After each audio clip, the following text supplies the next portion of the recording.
नमो प्रगटायो सदपंथ मुक्ति प्रदाता सदगुरु धन्य पारखी संत।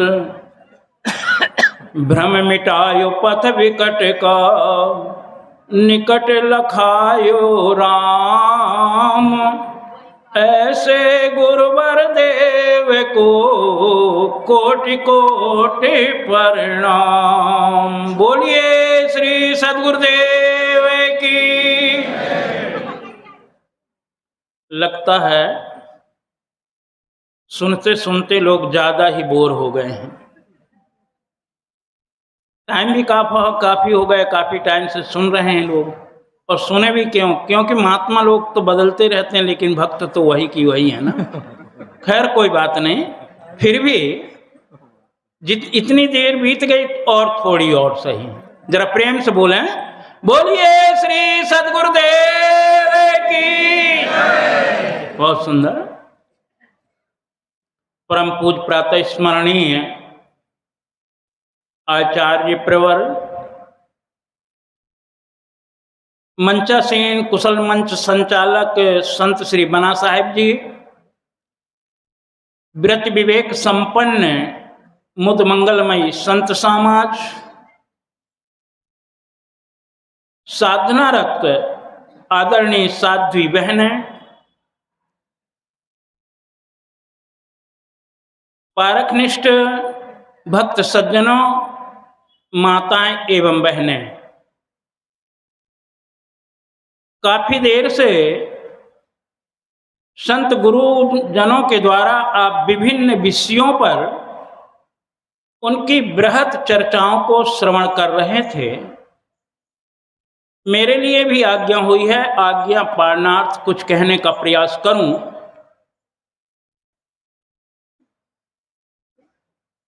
सार को ग्रहण कर आसार का परित्याग करेंगे, इसी में हमारा और आपका हित है। प्राणी जगत में मानव प्राणी की सभी महापुरुषों ने भूरि भूरि प्रशंसा की।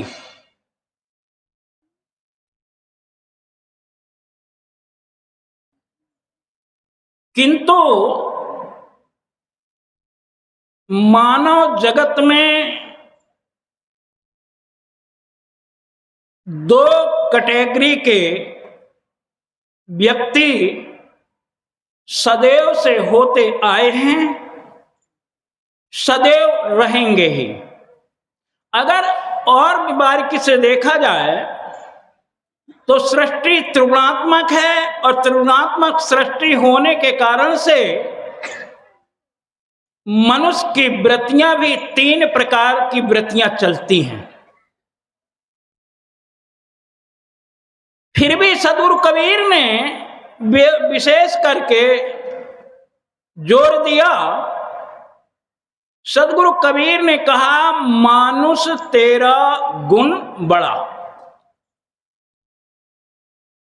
इस साखी में हमारे महापुरुषों ने दो प्रकार के आदमियों का वर्णन किया है। एक वह है जो रूप मानुष है, और दूसरा वह है जो गुण मानुष्य है।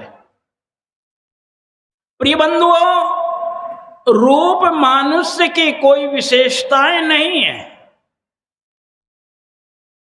क्योंकि मनुष्य का रूप अगर मिल गया पर जीवन में मनुष्य के गुण ना हो तो उसे पशु ही कहा गया है। चाणक्य जी ने कहा है, एसाम न विद्या न तपो न दानम न चाप शीलम गुणो न धर्म ते मृत्युलोके भुवि भार भूतः मनुष्य रूपेण मृगश्चरन्ति। मनुष्य के रूप में पशु है यदि उसके अंदर में गुण नहीं है तो। मानसकार गोस्वामी जी महाराज ने बड़ी सुंदर बात बताई है। उन्होंने भी दो प्रकार के व्यक्तियों का वर्णन किया। बालकांड में दोहा नंबर 8 के बाद में चौपाई आती हैं। जग बहु नर सर सरी सम भाई, जो निज बाढ़ बढ़े जल पाई। सज्जन सुकृत सिंधु सम कोई, सज्जन सुकृत सिंधु सम कोई, और देख पूर विधु बाढ़े जोई। बड़ी सुंदर चौपाइयां हैं। थोड़ा इस पर हम विचार करें कि दो प्रकार के वो कैसे व्यक्ति हैं। तीन प्रमाण, पहली चौपाई में तीन प्रमाण दिए गए। जग बहु नर, संसार में बहुत से नर होते हैं। कैसे होते हैं? कहा सर सरी सम भाई। सर नाम तालाब और सरी नाम नदी। नदी में भी बाढ़ आती है, तालाब भी भर जाता है, और बाढ़ समुद्र में भी आती है मित्रों।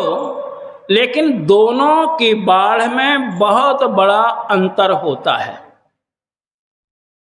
कौन सा अंतर होता है?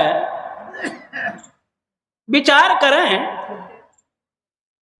यद्यपि महापुरुषों ने कहा है कि सिमट सिमट जल भर ही तालाबा, और जिमि सद्गुण सज्जन पही आवा। सज्जनों के पास में जैसे बूंद बूंद से तालाब भरता है, इसी प्रकार एक एक गुण इकट्ठा करने से एक दिन आदमी सतोगुणी बन जाता है, गुणवान हो जाता है। इसलिए दो प्रमाण पहली चौपाई में दिए गए, सर और सरी। सर नाम तालाब का और सरी नाम नदी का। दोनों में बाढ़ आती, लेकिन कब आती है बाढ़? जब ऊपर से वर्षा होती है तब बाढ़ आती है। बिना वर्षा के बाढ़ नहीं आती है। और समुद्र में भी बाढ़ आती है, ध्यान देना। लेकिन समुद्र की बाढ़ वर्षा से नहीं आती है। कैसे आती है? प्रमाण दिया है गोस्वामी जी ने। सज्जन सुकृत। सज्जन कैसे होते हैं? सुकृत, शुभ कर्म के द्वारा सज्जन होते हैं। पर कैसे? बाढ़ उनमें भी आती है, पर उनकी बाढ़ कैसी है? देख पूरे विधु। विधु यहां चंद्रमा।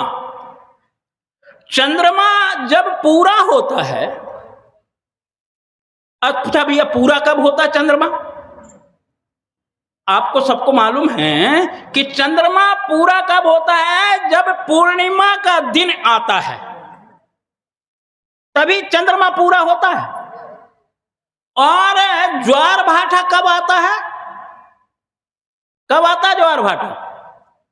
पूर्णिमा के दिन ही ज्वार भाटा आता है। इसलिए लिखा है देख पूर्ण चंद्रमा को जब देखता है समुद्र, उसका आकर्षण होता है और उस समय उसमें बाढ़ आती है। इसी प्रकार कुछ व्यक्ति दूसरों के बल पर अपने को ज्ञान प्रदान करते हैं, और कुछ व्यक्तियों के अंदर में स्वयं ही आभा होती है, जो स्वयं की आभा ही उसे ज्ञानवान और गुणवान बना देती है। और उसी में है एक सदगुरु कबीर साहब जी, जिन्होंने बाहर की प्रतिभा से नहीं, अपने आप की प्रतिभा से उन्होंने गुणवान को प्राप्त किया और समाज में इस प्रकार से छाए, जो कि आज चाहे वह अपढ़ व्यक्ति हो या पढ़ा लिखा विद्वान हो, सबके मुख से निकलता है सदगुरु कबीर साहब की बात। वो किस प्रकार से?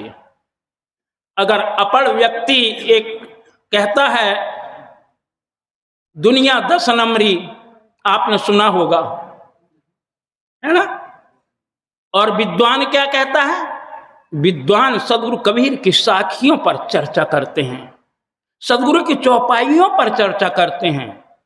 बड़ी अच्छी बातें अभी कुछ देर पहले हमारे संत श्री भूपेंद्र साहब जी कह गए। आप लोगों ने ध्यान दिया हो ना दिया हो, मैं कह नहीं सकता हूं। सदगुरु कबीर को कुछ लोग अपढ़ कहते हैं, उन्होंने पढ़ा लिखा नहीं था, और उसके लिए वो प्रमाण देते हैं, मसी कागज छूमो नहीं, कलम गहो नहीं, ये प्रमाण देते हैं। माना सदगुरु कबीर ने कोई पीएचडी नहीं की थी, कबीर ने कोई एमबीबीएस की डिग्री नहीं ली थी, सदगुरु कबीर ने कोई कॉलेज में जाकर उसकी डिग्री नहीं प्राप्त की थी। लेकिन यदि हम ये कहें कि वो पढ़े लिखे नहीं थे, हमारी बहुत बड़ी नादानी होगी। अगर वो पढ़े लिखे नहीं थे तो ये कैसे कह सकते थे कि नौधा वेद किताब हैं झूठे का बाना, वेद पढ़े पर भेद न जाना। कितनी चौपाइयां मिल सकती हैं।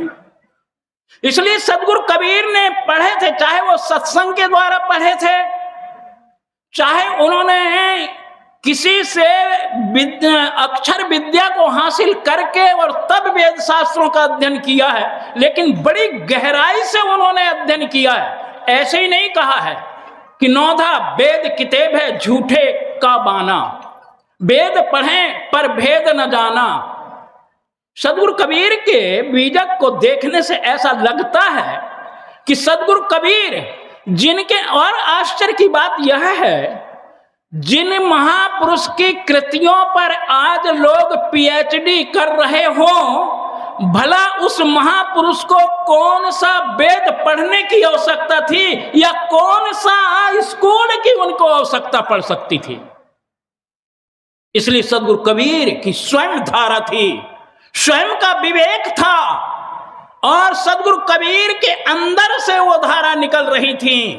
इसलिए सदगुरु कबीर एक महा डिक्टेटर हैं वाणी के। वाणी उनका पीछा करती है, वाणी का पीछा सदगुरु कबीर ने नहीं किया। इसलिए सदगुरु कबीर इस जगत में अद्वितीय महापुरुष कहा जाते हैं। एक बार की बात है, शायद मेरा ख्याल है सन 81 की बात होगी। मैं उस समय उत्तर प्रदेश के खलीलाबाद जिला में रहता था। वहां पर भजनानंद जी बनारस के शंकराचार्य यज्ञ करने के लिए गए थे, और मेरा भी थोड़ा स्वभाव ये रहा है कि जब कोई महापुरुष आते हैं तो उनसे मिलने चला जाता हूं। मैं उनके दर्शनार्थ गया। उनके संतरी लोग खड़े रहते हैं, साथ में 2-3 संत गए थे, लेकिन और संतों को रोक दिए। मैं अंदर चला गया, ओम नमो नारायण करके बैठ गया। मैं, वो जलपान कर रहे थे। उन्होंने पूछा कहां से आए हो? मैं कहा महाराज जी यहाँ एक आश्रम है बरदही बाजार में, वहां से आया हूं। कौन सा आश्रम है? कबीर आश्रम। अच्छा, तो तुम कबीर पंथी हो? मैं कहा हाँ महाराज जी, मैं कबीर पंथी हूं। कबीर साहब का सिद्धांत क्या है? बड़ा थोड़ा अजीब टाइप के महात्मा थे भजनानंद जी महाराज। मैं कहा महाराज जी, सदगुरु कबीर का सिद्धांत जीववाद सिद्धांत है। उन्होंने कहा कि जितने मोक्ष को मानते उन सबका सिद्धांत तो जीववाद ही है। मैंने विनम्र प्रार्थना किया। मैं कहा महाराज जी, अगर जीववाद सिद्धांत है तो मोक्ष को तो आदि शंकराचार्य ने भी माने हैं। बोले हाँ माने हैं।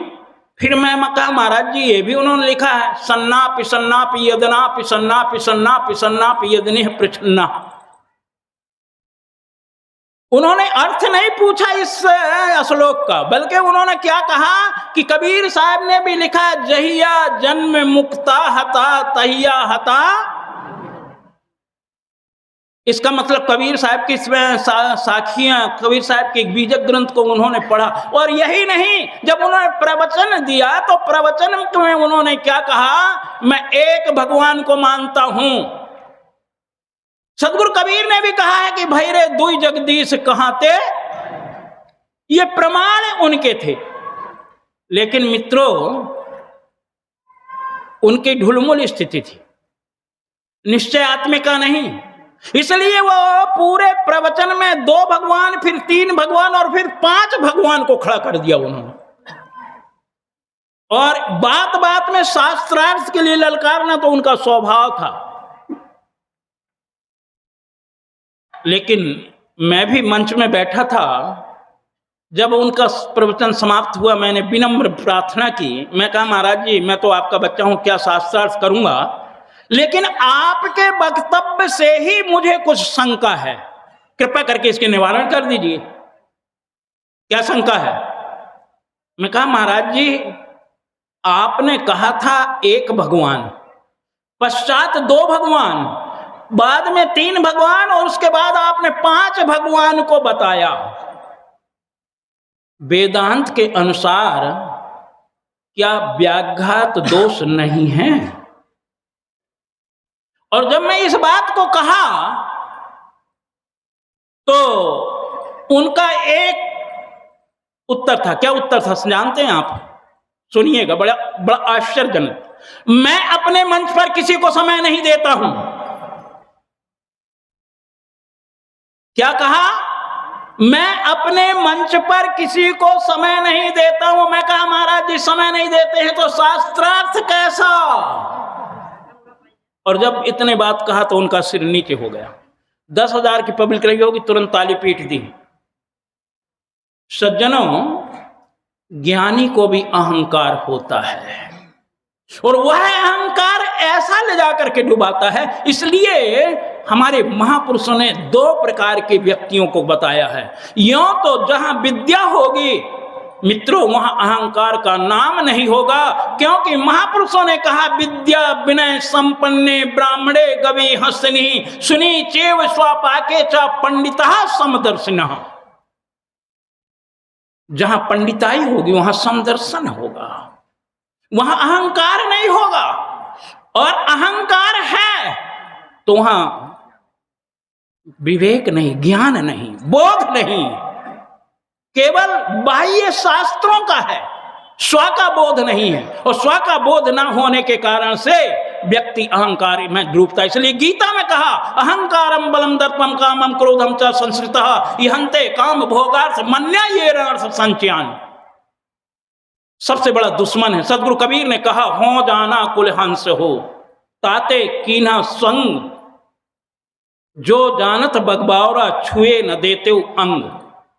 और पहली साखी में सदगुरु कबीर ने कहा, छठी तुम्हारी हो जगह।